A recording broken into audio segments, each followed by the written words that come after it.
Joining me now, live from Hammond, Louisiana, and the campus of our defending Southland volleyball champions, the Southeastern Louisiana Lions, we have head coach Jeremy White and Ansley Tullis. Coach Ansley, thank you so much for being here and talking to us today. How are you both doing? Well, you tell me. We're doing good. Our green and gold game is today, so we're excited about that. And I think our practices have been really competitive, so I think we're really excited for the season. Yeah, it's a good group of kids. It's nice having a lot of returners and kind of just being able to. It's been a much easier, preseason for us in regards to the coaching side. Just having a lot of things we already know, allowing a lot of kids to kind of help with that process of developing the young ones as well and keeping things competitive and keeping our culture in the right place. So I think we're all pretty pumped. Well, Coach, I think it's safe to say that the culture is probably in the right place after you developed a winning culture, obviously taking home the 2022 Southland Volleyball Championship Tournament trophy last year. What did that achievement mean to you, both as a coach and then also as the program? And how do you go about trying to replicate it this year? I think that it was a big deal for us. I think one of the things that a lot of people thought when I took this position was that Southeastern really wasn't a place you could go do things like this at, and so that was kind of exciting to kind of do a little bit of proving wrong. But I think the biggest part was we were able to do it with by changing not just the culture but also just the recruiting mindset. I mean, we had 15 out of our 20 athletes last year be from Louisiana, which tends to be a place that a lot of people don't think has great volleyball, and we had a bunch of winter athletes that came in and created this culture themselves and put us in a position to go be successful. And of course it was also exciting and both bittersweet to be able to do that and kind of do something for, I think we had a little more to play for at the end of the season with Ansley and her family's the passing of her brother, and so that kind of was awesome to see us kind of do, our kids rally around that and make some awesome things happen at the end of the year. I don't think our focus is necessarily on trying to quote unquote repeat. I think it's just going out and trying to do the things that it requires to put ourselves in that same position again.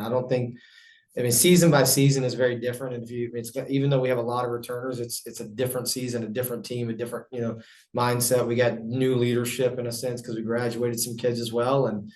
And so I think it's going to be really about trying to make this season the best season it can possibly be rather than trying to do what we did last season.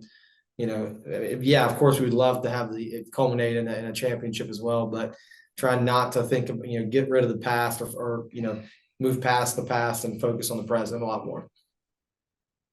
And Ansley, as Coach mentioned, obviously an incredibly, unimaginably difficult season for you last year. But what was it like to have that support from your coaching staff and your teammates to be that kind of incredible support system on and off the court? Yeah, it was amazing. They were so supportive of, like, if I was like, I want to play tomorrow, but I'm not going to go to practice today, that kind of thing. They were really understanding. And a lot of the people that were on the team last year all played for my dad for a while, so they knew Christian really well. So it was honestly not just something that was hard for me. Like, a lot of people on the team had their own personal relationship with my family and Christian himself, so we were all struggling.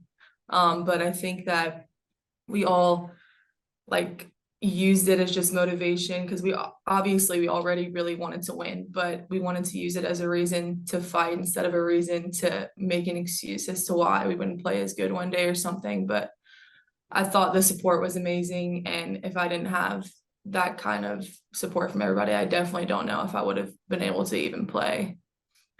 So I was super thankful for everybody around me during that time. Well, you're a credit to yourself and to your family, and we're just so proud that you were still able to accomplish all that you were able to in amongst incredibly difficult circumstances. And including in those accomplishments was obviously the opportunity to go and play in the NCAA tournament. And Coach, obviously not the outcome that we wanted against Minnesota, but that experience. Take us behind the curtain. What was that like, and how do you use that again to inform this year's team? I think it was awesome. It was a great experience. The kids really enjoyed it. Get to play in that atmosphere, that Big Ten atmosphere was exciting. And yeah, we didn't get the result necessarily, but we had a lot of people say a lot of really positive things about our performance. And I thought our kids played phenomenal. against great adversity. I mean, we were talking to the top 8 team in the country at the time, and we went out and competed really well, and we were leading at points in the match. And at no point in time did it look like we just laid down, and we just competed the entire time. I'm proud, and I think that's that aspect. Like, we have so many kids that got to see it, and we have a good group of kids that didn't get to see that that kind of atmosphere. So everybody's pretty hungry for it again. I don't think there's anything that you can, even if it's the first round, you can't recreate the NCAA tournament. It's just it's a great experience, and playing in front of 5,500, 6,000 people is an exciting thing. I was actually really just proud of us for how we handled it. I thought there were some people who might have been able. I was concerned which direction we were going to go, if we were going to let it overwhelm us, or we were going to really enjoy the atmosphere. And I think we did a great job of enjoying it and playing hard, and just hope we have a shot at doing it again. And you talk about the atmosphere that you had there in that Big Ten atmosphere, but I think something that's really worth pointing out is the atmosphere that you've had at home in Hammond, America. 14-0 record last year, which by anyone's standards is remarkable. What is it about the home environment and your home fan base, I assume, that makes Hammond such a difficult place for opposition teams to play? I'll let you have that.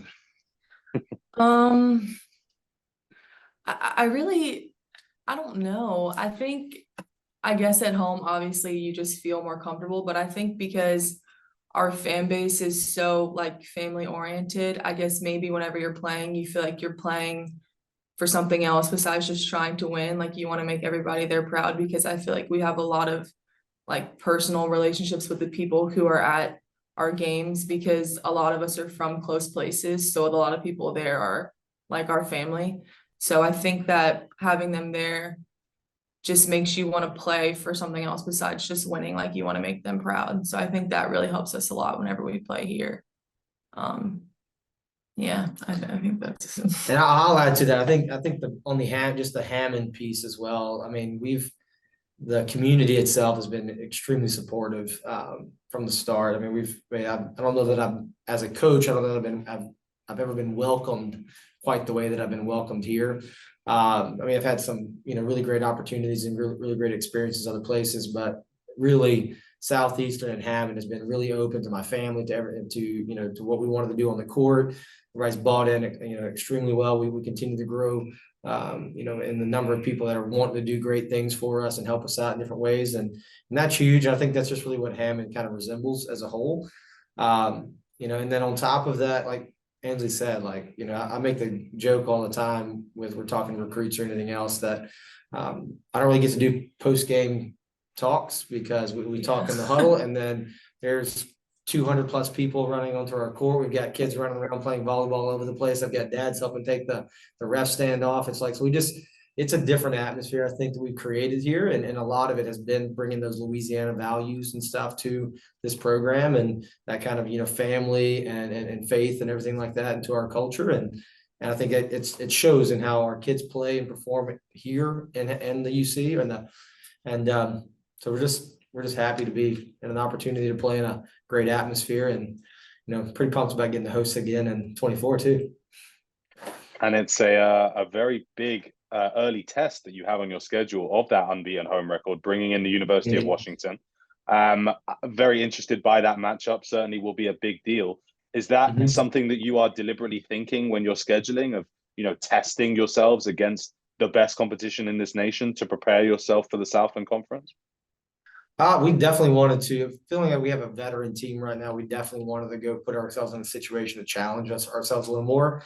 So we're trying to play teams that are really pretty close to our RPI, and then a few that are really above us, and with the hopes that if we can come out and play really well and compete well, maybe even, take a few of those, and it really pushes our RPI higher and gives us an opportunity to be, maybe have an outshot than at large, or at least have a really good shot at, NITs, so we not win the actual championship. But I think a lot of that it's more just about challenging your athletes and putting them in a situation to play against people that are going to prepare them for conference play, and maybe even sometimes over prepare us for conference play. And I just wanted to touch briefly on a couple of additions that you've made to the coaching staff in the last year.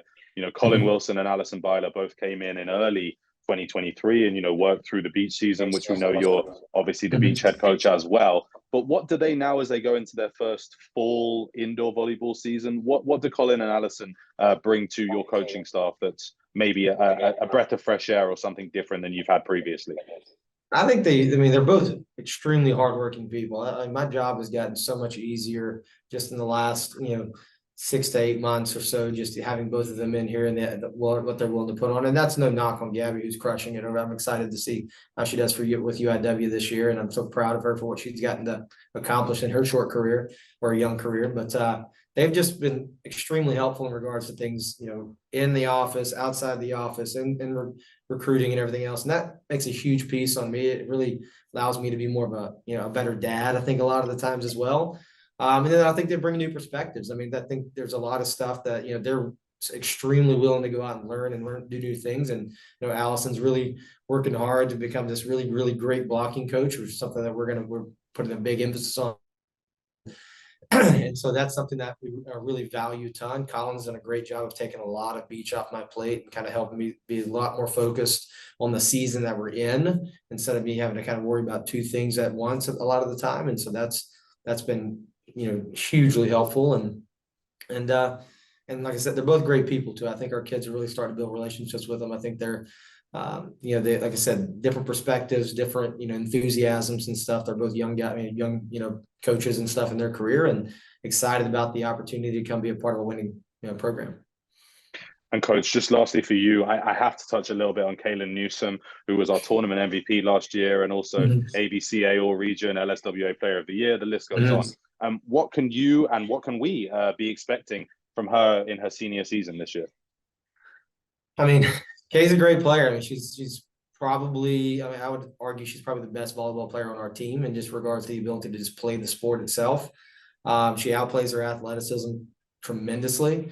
Not the highest jumper by any means or anything like that, but a phenomenal volleyball player in her right. And I think she's continued to grow as a leader as well. I think that's something we got to continue to push. And because, when your best players can also be great leaders, I think that's going to be really important for us being successful. And, I don't really know. I don't know what. I know she can pass the ball really well. She plays great defense.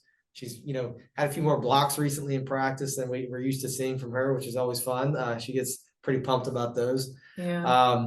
And then, we know she's a great scorer. So we expect big things as usual, but we really hope we can maybe take a little bit off of her plate this year by maybe staying a little more healthy and then and spreading it out a little bit. Maybe she doesn't have to take 1,200 swings this year. And Ansley, not to neglect your accomplishments as well. You were all tournament team last year as well. As you've moved into, the leadership role, as you've gone through the years here at Southeastern, how do you continue to rejuvenate this squad year on year? As every team's different with newcomers. Coach said, obviously, you're returning a lot this year, but how do you continue to build that Southeastern culture that you guys have there?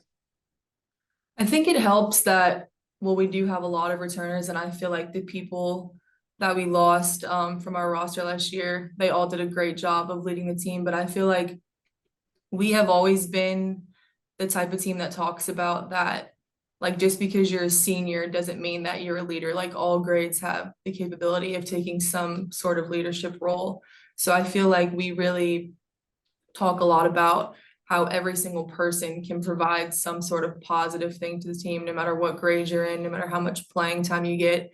So I think when everybody feels like they're contributing in some sort of way, it helps us all focus on our main goal, which is just like doing well as a team.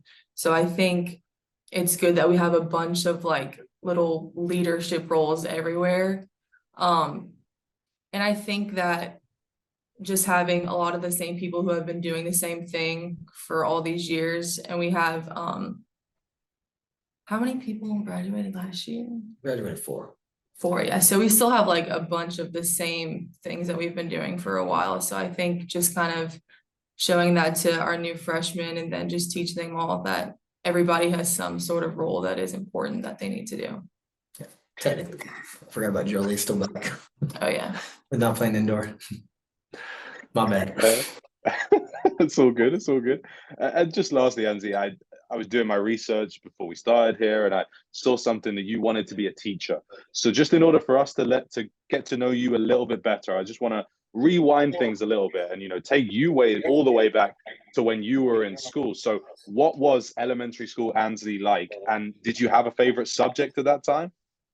Well, I always liked PE because we played volleyball and I was better than everybody else because nobody really played volleyball whenever they were young, like how I did. But I think what the main reason why I want to be a teacher is because I want to be a coach, and I feel like that's the easiest way to go about that. And I've always liked like just working with kids, but both my parents are teachers and they both coached, and I just really loved volleyball, so I wanted to find a way to be able to do that as long as I can. And I think that teaching will give me the opportunity to coach as well. So that's really why I wanted to do it, because I really want to coach.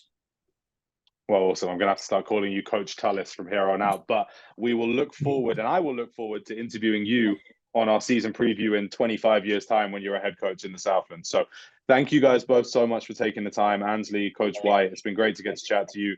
We're excited to see you defend your Southland Conference Championship this year, and we'll be looking forward to seeing you guys on the court very soon. Thank you. Thank you. And I'll stop the recording.